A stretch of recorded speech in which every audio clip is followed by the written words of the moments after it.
Hello to all. आज हमारे जो 21 अप्रैल 2025 के जो करंट अफेयर क्लास है, इसमें टोटल हमने पॉलिटी के प्रीवियस ईयर क्वेश्चंस डाले हुए हैं जो कि हर एक एग्जाम के लिए इंपॉर्टेंट है ना, स्टैटिक जी के स्पेशली। तो कृपया करके आप ज़रूर ये क्वेश्चंस अपनी कॉपी में लिख लें और इनके आंसर्स लिख लें। ठीक है, चलिए हम स्टार्ट करते हैं बिना टाइम वेस्ट करें। अच्छा, और ये हर एक एग्जाम के लिए इंपॉर्टेंट है। अगर आपको कोई डाउट हो तो आप कमेंट में ज़रूर पूछ लेना, है ना।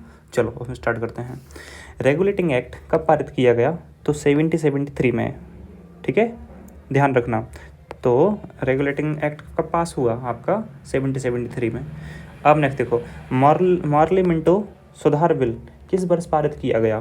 तो 1909 में। ये तो आपको लिखा ही है, लेकिन जो क्लिम्सफोर्ड है ना, जो आपका 1919 का है ना, वो भी ध्यान रखना।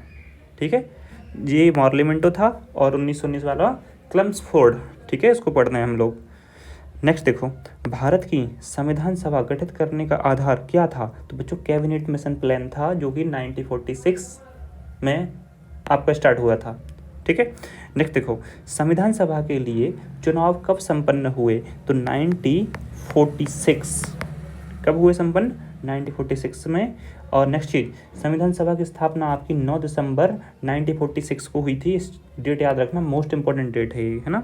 संविधान सभा का संवैधानिक सलाहकार किसे नियुक्त किया गया? ठीक है, जो कॉन्स्टिट्यूएंट असेंबली थी आपकी, ठीक है, तो उसका जो एडवाइजर था, है ना, कॉन्स्टिट्यूएंट एडवाइजर कह सकते हैं आप, वो कौन था? तो BN राव जी थे आपके। ठीक है, BN राव, ध्यान रखिए। नेक्स्ट देखो, संविधान सभा की प्रारूप समिति की नियुक्ति कब हुई? तो बच्चों ये 20 अगस्त। ठीक है, देखो 15 अगस्त 1947 को देश आज़ाद हुआ, तो बिल्कुल कोई भी देरी नहीं करना चाहते थे कि हमारे देश में संविधान देरी से बने, है ना। तो बिल्कुल जस्ट 5 दिन बाद 15 अगस्त को आपका देश आज़ाद हुआ।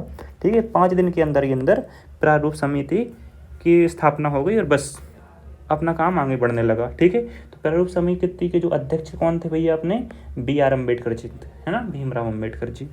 ठीक, भारतीय संविधान की आत्मा, ठीक है, प्रस्तावना को कहा जाता है, इस चीज़ को ध्यान रखना। ठीक है, और कौन से शब्द से शुरू है ना, हिंदी में पूरा याद नहीं है, हम भारत के लोग हैं ना, ऐसा स्टार्ट है। बाकी हम इंग्लिश में बता सकते हैं, we the people of India having solemnly resolves to constitute India the sovereign secular social democratic republic. ठीक है, and to secure to all its citizens justice political liberty equality और fraternity in our constitute assembly. और ऐसा करके आपका पूरा खत्म है। ठीक है, चलो, भारत किस प्रकार का राष्ट्र है? तो धर्मनिरपेक्ष राष्ट्र है, इस चीज़ को ध्यान रखना आप लोग। ठीक है, विश्व का सबसे बड़ा लिखित संविधान किस देश का है? तो बच्चों भारत का है, ध्यान रखिए। भारतीय संविधान का अभिभावक कौन है? मतलब कि संविधान आपके ऊपर लागू होता है, जिम्मेदारी किसके पास है? सर्वोच्च न्यायालय के पास, ध्यान रखिए, है ना। मतलब कि कहते हैं अपने माई बाप कौन? संविधान के, तो कोई सुप्रीम कोर्ट आपके, है ना। संसदीय शासन प्रणाली सर्वप्रथम किस देश में विकसित हुई? तो बच्चों ब्रिटेन में हुई, ध्यान रखना। ठीक है, भारतीय संविधान में मौलिक अधिकार लिए गए, कहाँ से लिए गए? संयुक्त राष्ट्र अमेरिका, ठीक है, यानी USA, United state of America. ठीक है, तो मूल अधिकार लिए गए। उद्देश्य का, यानी कि जो आपकी प्रस्तावना थी ना, उसके विचार भी लिए गए वहाँ से। प्रस्तावना को उद्देश्य का भी कहते हैं। नेक्स्ट देखो, मौलिक कर्तव्य, जो आपके मौलिक कर्तव्य हैं बच्चों को कहाँ से लिए गए? आपके रूस से लिए गए। ठीक है, ध्यान रखिए इस चीज़ को। 42nd अमेंडमेंट एक्ट 1972 के तहत भारत के संविधान में जोड़ा गया था ये। ठीक है, ये भी ध्यान रखना। और अच्छा, मौलिक कर्तव्य आपके टोटल कितने हैं पता है ना? 11 हैं, लेकिन इस समय पे 1972 में आपके जोड़े गए थे 10, और फिर 86th कॉन्स्टिट्यूशन अमेंडमेंट एक्ट 2002 के तहत, ठीक है, संविधान संशोधन के तहत आपकी 11वां भी जोड़ दिया गया था ना, 11वीं जो आप मौलिक कर्तव्य है वो। ठीक, नीति निर्देशक तत्व, ठीक है, तो बच्चों नीति निर्देशक तत्व जो आपका है ना, जो आयरलैंड, ठीक है, आयरलैंड जो आपका है ना, वहाँ से लिए गए हैं, ध्यान रखना। ठीक है, जो कानून के समान संरक्षण, ठीक है, ये बात कहाँ से ली गई है आपकी? तो अमेरिका से। जो कुछ चीज़ें इंपॉर्टेंट होती हैं वो हमने बता दें, और ये ऐसे ही रिपीट होता रहता है, तो आपको बहुत टेंशन लेने की जरूरत नहीं, बस इनको इधर ध्यान रखना। ठीक, अच्छा एक चीज़ और सुन लीजिए। अब अपन देखो, इनके भाग भी होते हैं। ठीक है, टोटल 22 भाग हैं, आपको पता होगा, है ना। तो भाग नंबर 1 है, ठीक है, भाग जो 2 है, और जो भाग नंबर 3 है।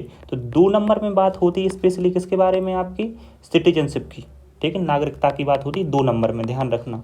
नागरिकता की भाग 2 में बात हुई है। भाग 3 में बात हुई है बच्चों आपकी किस चीज़ की? मौलिक अधिकारों की, ठीक है, मौलिक अधिकारों की बात हुई है, ठीक है। और नेक्स्ट चीज जो भाग 4 है आपका, पार्ट 4 है आपका, है ना। तो पार्ट 4 में जो आपकी बात हुई है बच्चों, ठीक है, दैट इज दी DPSP, है ना, शायद नीति निर्देशक तत्व कहते हैं आप लोग, है ना, वही, ठीक।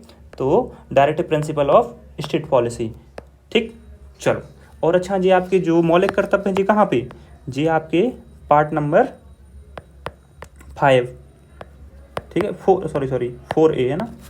चलो ठीक है, थैंक यू वेरी मच। तो आप लाइक शेयर और सब्सक्राइब कर देना। अगर किसी कुछ भी डाउट है तो वो कमेंट में ज़रूर बता देना, तो उनका हम प्रॉब्लम सॉल्व कर देंगे, ठीक। We will meet in the next lecture.